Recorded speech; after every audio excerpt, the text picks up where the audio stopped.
হাসির রাজা, জ্ঞানের রাজা, রসিক রাজা। এই তো রাজসভায় সবাই আজ সময়ে চলে এসেছে দেখছি। সময় তো আসতেই হবে মহারাজ। শীত কেটে বসন্ত এলো, কদিন পরে বসন্তেও বসন্ত না মানে পূর্ণচ্ছেদ পড়বে। এখন তো সকাল সকাল উঠছি, সকাল সকাল আসছি। কি বললে পণ্ডিত? কিছুই মাথা মুন্ডু বুঝলাম না। পণ্ডিত মশাই সোজা ভাষায় বলতে চাইছেন গরমকাল চলে এলো, তাই ঘুম ভাঙতে কারো দেরি হচ্ছে না, তাই সবাই তাড়াতাড়ি আসছে। একদম তাই। হ্যাঁ, গরমকাল। গরমকালের প্রথম দিন মানে নববর্ষ, আর নববর্ষ মানে হালখাতা। হালখাতা মানে মিষ্টি শরবত। আহা, বিকেল থেকে সন্ধেবেলাটা জমে জমজমাট। তাহলে তো সেদিন গোপালেরই দিন, হ্যাঁ? ভরপেট মিষ্টি ভোজন, হ্যাঁ? মিষ্টি নোনতা সবই হয়। যে কটা জায়গায় নিমন্ত্রণ পাই সব দোকানে কিছু অগ্রিম দিয়ে হালখাতা চালু করি, আর তারপর শুরু হয় ভুনিভোজ। এটা অত বড়াই করে বলার মতন কিচ্ছু না। আমি প্রত্যেকটা দোকানে ধার মিটিয়ে শোধ করে আসি, কোথাও কোনো ঋণ থাকে না। নতুন বছর নতুন জীবন, দেশ বিদেশ থেকে যে কত নিমন্ত্রণ আসে সে আর কি বলবো। দেশ বিদেশ থেকে নিমন্ত্রণ আসে আপনার? সত্যি কথাই বলছি, আমার বাড়িতে কত নিমন্ত্রণ আসে জানো? জানলে তোমার চোখ কপালে উঠবে। বাবা, বাবার কিছু নেই, খরচ করতে হয় বুঝলে। তোমার মতন কিপটে নাকি? তাহলে সব নিমন্ত্রণ আপনি নিজে গিয়ে রক্ষা করেন? রক্ষা করিবই কি, ধার দেনা না থাকলেও অগ্রিম দিয়ে খাতা খুলে আসি। বাবা,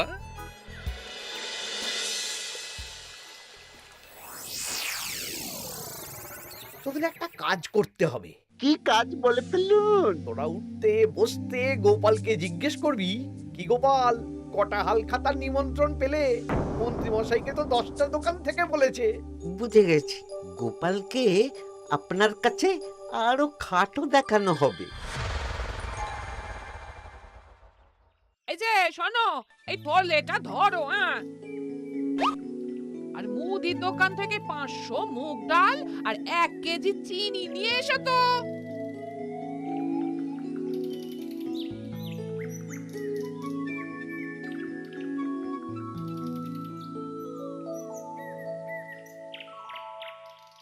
আরে গোপাল চন্দ্র যে, তা কোথায় যাওয়া হচ্ছে? নিজের বাড়িতে যাচ্ছি। আমি তো আর তোদের মতন বাউন্ডুলে নই যে দিন রাত রাস্তায় রাস্তায় ঘুরে বেড়াবো। সামনে তো পয়লা বৈশাখ, সেদিনকেও কি বাড়ি বসে থাকবে? কেন? সেদিন আমি কোথায় থাকবো না থাকবো সেটা আমার ব্যক্তিগত ব্যাপার, তোদের কি? না না, আমাদের আর কিছুই না। তবে এবার তো মন্ত্রী মশাইয়ের কাছে ইতিমধ্যেই 10টা দোকান থেকে নিমন্ত্রণ পত্র চলে এসেছে। তাতে আমি কি করব? না না না না, আমরা জানতে চাইছি ওই তোমাকে কতগুলো দোকান থেকে নিমন্ত্রণ করলো গোপাল? গোপালকে ভয়ে কোনো দোকানে নিমন্ত্রণ করে না। এই, সেসব তোদের বলতে যাবো কেন রে? বলবেই বা কি করে? একে তো কিপ্টে, নিশ্চয়ই হাল খাতায় কোনো অগ্রিম দেয় না, আর মন্ত্রীমশাই অগ্রিম দিয়ে দিয়ে ভরিয়ে দেন। কি জ্বালাতন রে বাবা। জ্বলেছে জ্বলেছে, গোপালের জ্বলেছে।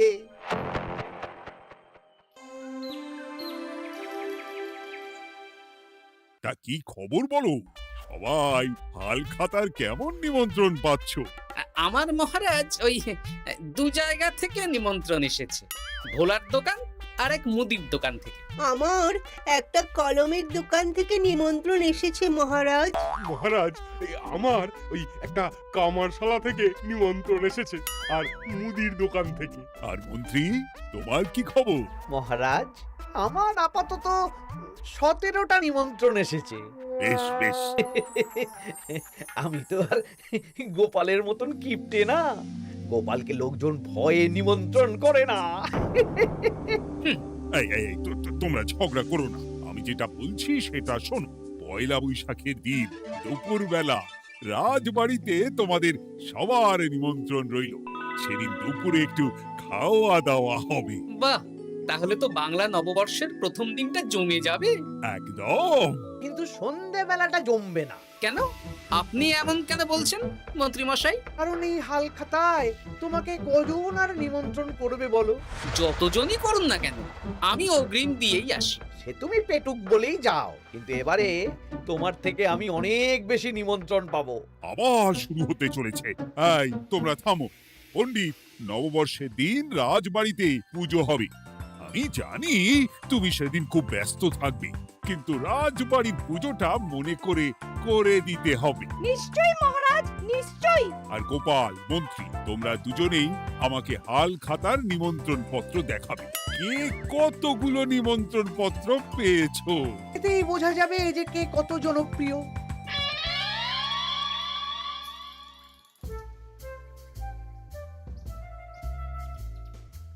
কি গো, তুমি সেই তখন থেকে পায়চারি করছো যে, খাবারটা তো জল হয়ে গেল গো। গিন্নি, আমাকে কিছু একটা করতেই হবে বুঝলে। মন্ত্রী মশাই দিন রাত আমার পিছনে লেগে আছে। আরে কি হয়েছেটা কি? উনি বলছেন উনি নাকি কৃষ্ণনগরের সবচেয়ে জনপ্রিয়, তাই ওনার কাছে নববর্ষের হাল খাতায় সবচেয়ে বেশি নিমন্ত্রণ আসে। হাল খাতার নিমন্ত্রণ দিয়ে কি জনপ্রিয়তা বিচার করা যায় নাকি?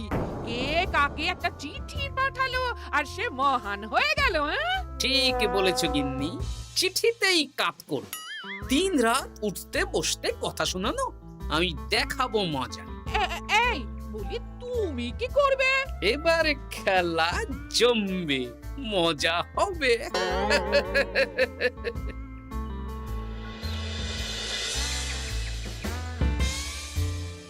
কাজ হয়ে যাবে তো? হ্যাঁ হ্যাঁ, হয়ে যাবে গোপাল দাদা, কোনো চিন্তা করো না।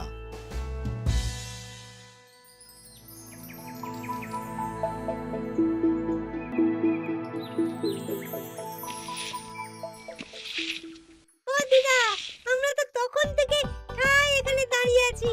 দাদু কোথায় গো? তোদের দাদু আসছে আসছে, বলি এক্ষুনি চলে আসবে। হ্যাঁ, এই তো চলে এসেছি। বলো দাদু, এত সকাল সকাল তুমি আমাদের ডাকলে? এই নে, এই নিমন্ত্রণ পত্রগুলো মন্ত্রীকে দিয়ে আয়, আর বলবি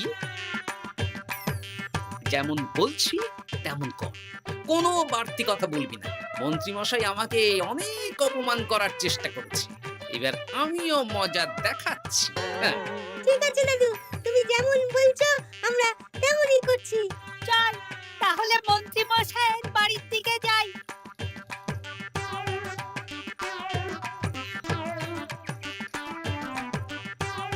আরে ওই তো পটা কাকা, ঘটা কাকা, চল ওদের দিকেই ধরি। এই যে পটা কাকা, ঘটা কাকা, তোমরা ভালো আছো? হ্যাঁ আছি। তা তোদের জন্য কি লাভ? না, লাভ লোকসান নেই, আমরা তো উপকার করতে এলাম। উপকার? তোমরা হলে মন্ত্রী মশাইয়ের খাস লোক, তাই ভাবছি কথাটা তোমাদের বলবো না মন্ত্রী মশাইয়ের কাছে সরাসরি গিয়ে বলবো। কি কথা? একটা লোক এসে মন্ত্রী মশাইকে খুঁজছিলেন, আমাদের জিজ্ঞেস করলেন মন্ত্রী মশাইকে আমরা চিনি নাকি। তা তোরা কি বললি? বললাম চিনি। ওনারা এই চিঠিগুলো আমাদের হাতে ধরিয়ে দিলেন, তারপর বললেন ওই পুজংপুর গ্রামে 15টা দোকানে পয়লা বৈশাখে মন্ত্রী মশাইয়ের নিমন্ত্রণ আছে। আচ্ছা তাই বুঝি? দে দে, আমরা এই চিঠিগুলো দিয়ে আসছি, তোরা বাড়ি যা। বেশ, গেলাম তাহলে। বলিস কিরে বটা ঘটা, ভুজংপুর? হ্যাঁ এই দেখুন না, রং বেরঙের নিমন্ত্রণ পত্র। বাবা, জন্মে ফুচুংপুরের নামই শুনিনি, যাওয়া তো দূরের কথা, তাও আমাকে পয়লা বৈশাখে নিমন্ত্রণ করেছে। তার মানে আপনি কত জনপ্রিয় ভাবতে পারছেন? হ্যাঁ, অতুলনীয়, অভাবনীয় জনপ্রিয়তা। এই আনন্দে আমাদের কিছু খাওয়ান। এখন কি খাওয়াবো? নববর্ষের দিন তো অনেক মিষ্টি পাবো, সেদিনকে প্রাণ ভরে খাস। বেশ, আপনি তাহলে চটপট নিমন্ত্রণ পত্রগুলো দেখে নিন। এ কি, মন্ত্রী এখনো এলো না যে? হয়তো উনি খুব ব্যস্ত। যাই হোক, শোনো গোপাল, তোমাদের তো আগেই বলেছি এবছর রাজবাড়িতেও নববর্ষের দিন লক্ষ্মী গণেশ পুজো হবে। হ্যাঁ মহারাজ, তা তো বলেছেন। তা তোমাকে একটা দায়িত্ব দিতে চাই। বলুন মহারাজ, কি দায়িত্ব? তুমি মৃৎশিল্পী ভাইয়ের সাথে দেখা করে একবার খোঁজ নিয়ে আসবে প্রতিমা বানানোর কাজ কত দূর হলো। আচ্ছা মহারাজ, হে আর এমন কি কাজ, আমি আজকেই খবর নিয়ে নেব। ক্ষমা করবেন মহারাজ, আজ রাজসভায় আসতে একটু দেরি হয়ে গেল। কেন আজ হঠাৎ করে দেরি কেন? কি হয়েছিল তোমার? জ্বর, বমি না পেটের ব্যামো? জনপ্রিয়তা মহারাজ, আমার জনপ্রিয়তা দিনের পর দিন বেড়েই চলেছে। হুজুমপুর রাজ্যের 15টা দোকান থেকে আমি হালখাতার নিমন্ত্রণ পেয়েছি। ভাবা যায়? বাবা, ওই রাজ্যে যাওয়া তো দূর, নামও কোনোদিন শুনিনি। হুজুমপুর। এ 200 মাইল দূরের রাজ্য। চিঠিগুলোতে বিশদে ঠিকানা লেখা আছে। বাবা, বিশাল ব্যাপার তো। তা গোপাল, তুমি কতগুলো নিমন্ত্রণ পেলে? আমি পেয়েছি, বেশ কিছু পেয়েছি মন্ত্রী মশাই। দেখবো নববর্ষের দিন দেখবো তুমি কতগুলো নিমন্ত্রণ পেয়েছো। আমি এই রাজ্য ভিন রাজ্য সব জায়গায় যাব, হালখাতায় অগ্রিম দেব আর মিষ্টি খাবো। বেশ, ঠিক আছে।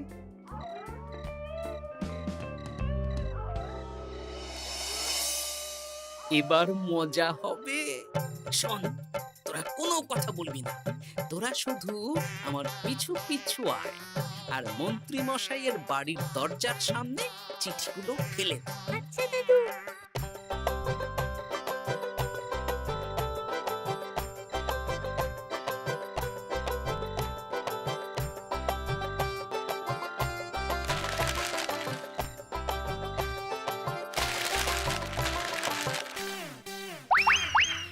বল এবার তোমার দিকে। ঠিক বলেছিস, মন্ত্রী মশাই উঠতে বসতে অনেক অপমান করেছেন। ওনার জনপ্রিয়তা বেশি, তাই ওনার অহংকার। অহংকারে মাটিতে পা পড়ছিল না, তাই না দাদু? একদম তাই। শোন, কালকে দুপুর বেলাও চুপি চুপি আসবো, কেমন? দুপুরে যখন মন্ত্রী মশাই ভাত ঘুম দেবেন ঠিক তখন। চল এখন বাড়ি যাই।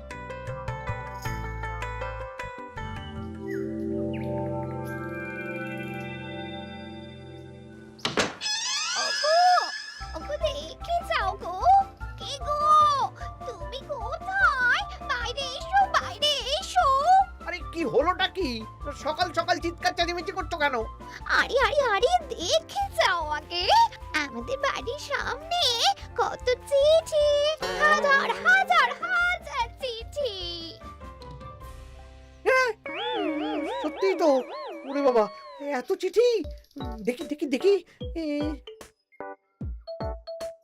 কিসের চিঠি গো? হালখাতার নিমন্ত্রণ গো, ঘেচাংনগর গ্রাম থেকে। দেখি এটা দেখি মল্লপুরের মুদিখানা, দক্ষিণনগরের দশকর্মা। ওগো, এইসব জায়গা তো নামই শুনিনি। তাই তো দেখছি। আমি এত জায়গায় নিমন্ত্রণ রক্ষা করব কি করে? শুধু নিমন্ত্রণ রক্ষা নাকি, হালখাতা যাওয়ার মানেই অগ্রিম দিতে হবে। এখানে কম করে 1000 খানেক চিঠি আছে। গতকাল সকালে তুমি 15টা চিঠি পেয়েছিলে। তার উপর এই রাজ্যের বেশ অনেক কটা দোকান থেকে নিমন্ত্রণ এই সেরেছে। মন্ত্রীমশাই এই নিন, রাস্তায় একটা লোকের সাথে দেখা হলো, এই চিঠিগুলো ধরিয়ে দিয়ে গেল, বলল মন্ত্রীমশাইয়ের হালখাতায় নিমন্ত্রণ। নাম বললো না, মুখে গায়ে চাদর মুড়ি দেওয়া। এই গরমে চাদর? সেটা জিজ্ঞাসা করতে শুধু বলল ঠান্ডার রাজ্য থেকে আসছে কিনা তাই। বলিস কি, ঠান্ডার রাজ্য থেকে আমার নিমন্ত্রণ? বাবারে বাবা, কি জনপ্রিয়তা! থাম একদম। তো জায়গায় কম করে 5 মোহর অগ্রিম দিলে তো 5000 মোহর খরচা হয়ে যাবে। তা অত মোহর আমাদের কাছে আছে নাকি? তাহলে এবারে আপনার জনপ্রিয়তার কি হবে? নিকুচি করেছে জনপ্রিয়তার। দাঁড়া, আগে সবকটা চিঠি পড়ে দেখি।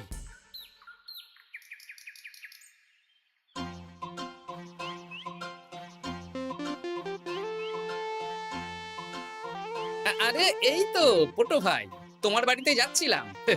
ভালোই হলো, দেখা হয়ে গেল। গোপাল দাদা, বলো। কাল বাদে পরশু তো বাংলা নববর্ষ, তা রাজবাড়ির জন্য লক্ষ্মী গণেশ প্রতিমার প্রস্তুতি কত দূর? হয়ে গেছে তো, এখন একটু শেষ বেলায় তুলে টান দিচ্ছি। আমি আগামীকালই রাজবাড়িতে মূর্তি দুটো পৌঁছে দেব। ব্যাস, চিন্তামুক্ত হলাম। আমি মহারাজকে জানিয়ে দেবো। হ্যাঁ, আচ্ছা।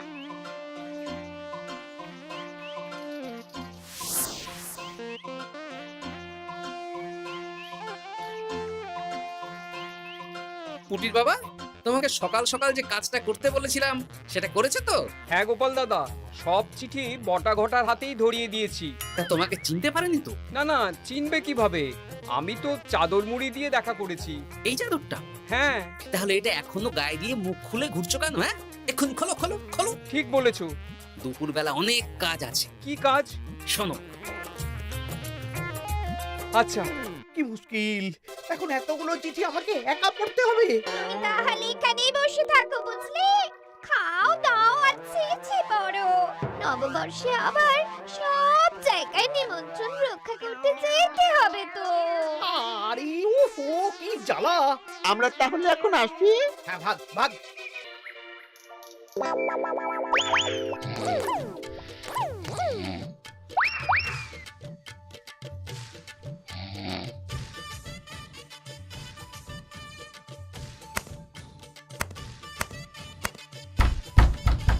রে, এবার মন্ত্রী মশাইয়ের মাথা কাজ করবে না। এত চিঠি গুনতেই পারবেন না। ওরে বাবা রে, আমার কান্না পাচ্ছে। এখানে তো পাহাড় সমান চিঠি। কোথা থেকে না কোথা থেকে আমাকে নিমন্ত্রণ করছে। তুমি এত জায়গায় যাবে কি করে? আমি বুঝতে পারছি না। ঢোকাও ঢোকাও, সব চিঠি ঘরে ঢোকাও।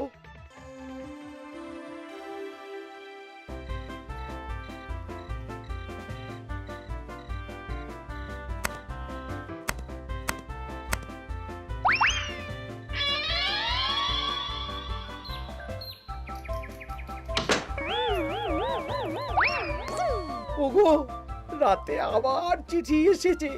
এবার আমি কি করব? আজ বাদে কাল নববর্ষ।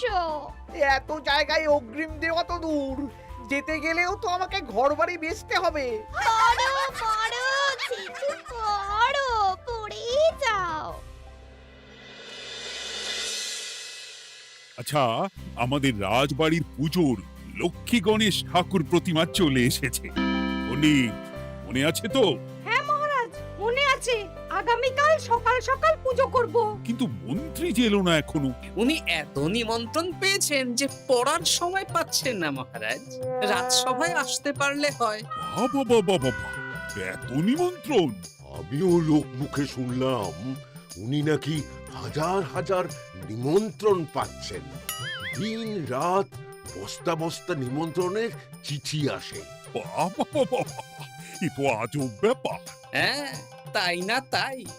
যাই হোক, কাল সকালে রাজবাড়ি আর বিকেলে দোকানে হালখাতা। ব্যাস, একদম।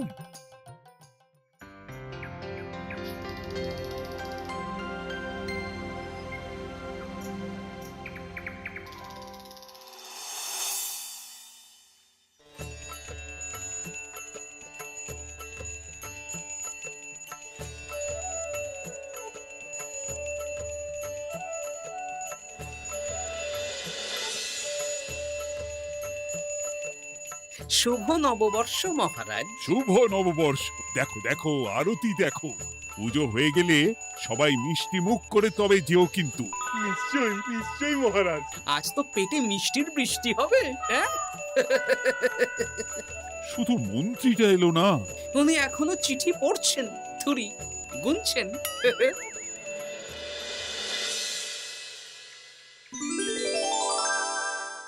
আমার কি সৌভাগ্য! রাজবাড়ির সবাই আমার দোকানে হাল খাতা করতে এসেছে।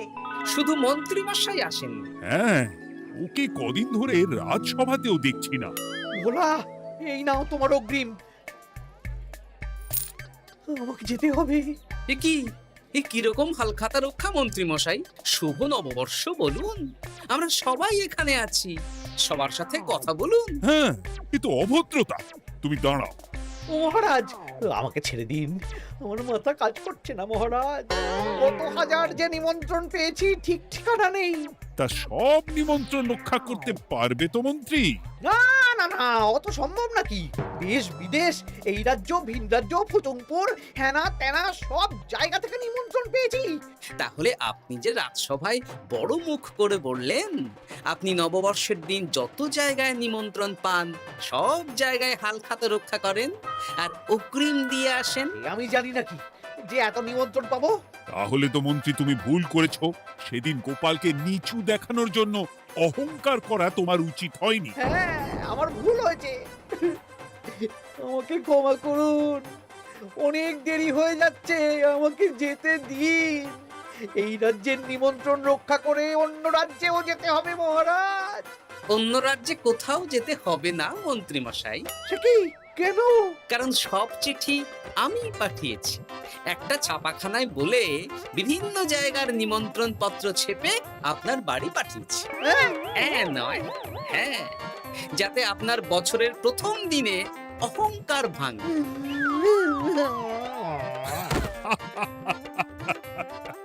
বলো বলো সবাই, শুভ নববর্ষ। শুভ নববর্ষ। হাসির রাজা জ্ঞানের রাজা রসিক রাজা গোপাল ভাঁড়।